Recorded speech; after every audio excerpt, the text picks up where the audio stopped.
Pozdravljeni. Kaj imajo skupnega telefoni, tablice, televizija, računalniki? Skupnega imajo to, da gre dejansko za ekran. Na tem ekranu se prikazujejo piksli, torej nek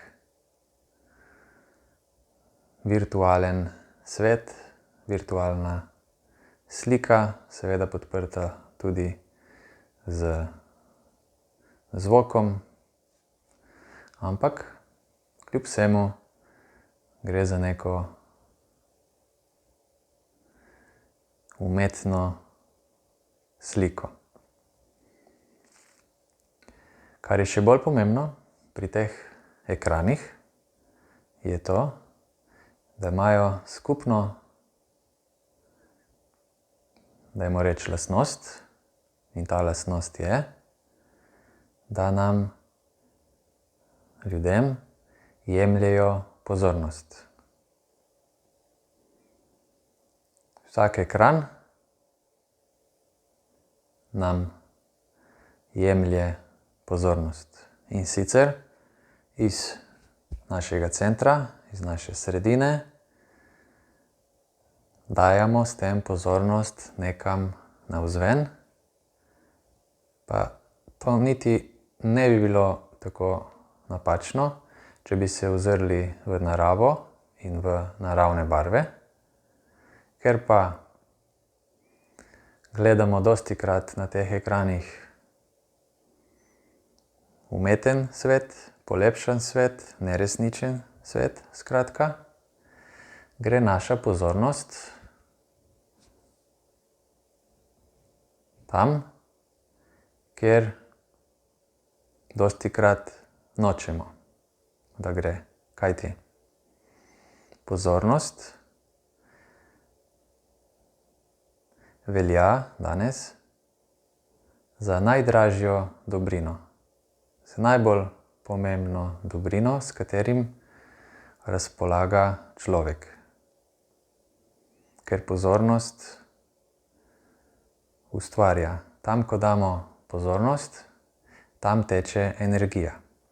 In če smo zaradi strahu ali kakega drugega razloga zelo pozorni na cene goriv ali pa na vojne po svetu, potem, ker to gledamo, ker to spremljamo in ker dovolimo, da naša pozornost, torej naša energija, teče tam, s tem dejansko pomagamo soustvarjati tisto zgodbo še naprej.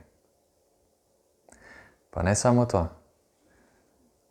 Tudi zgodbe, ki niso še resnične v tem zunanjem svetu, s tem, ko dovolj ljudi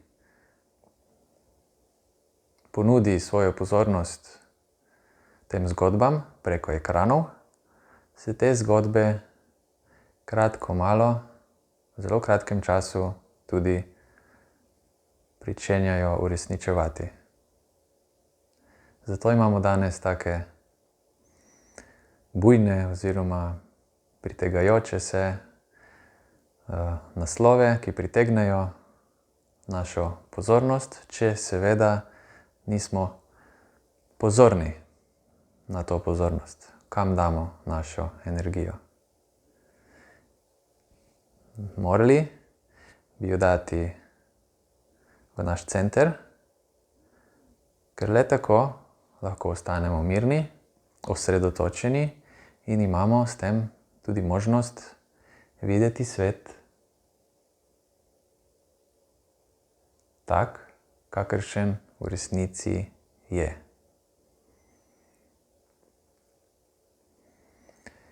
Dokler bomo bežali iz naše sredine, iz našega centra, ne bomo mogli hitro napredovati, bomo najprej se še malo vrnili, da lahko s še boljšim odmikom ali voljo se vrnemo spet v center, dokler ne bomo uvideli tega, kar počnemo.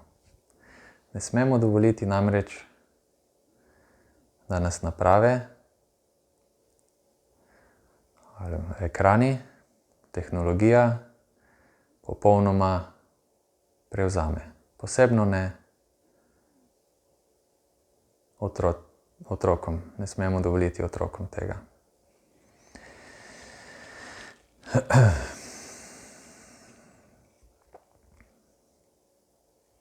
Velja nek rek, da ko pijemo alkoholno pijačo, a dajmo reči vino, da prvi kozarec je za nas, nam da neko energijo, lahko malo povzdigne, ali pa dajmo reči za prebavo je dober. Vsak naslednji pa nam jemlje energijo in dejansko mi pol dajemo energijo tam, kjer bi si sicer želeli, da jo prejemamo. Tako, bodimo pozorni, kam pošiljamo našo pozornost, ker to je namreč naša ustvarjalna energija, s katero razpolagamo. Hvala.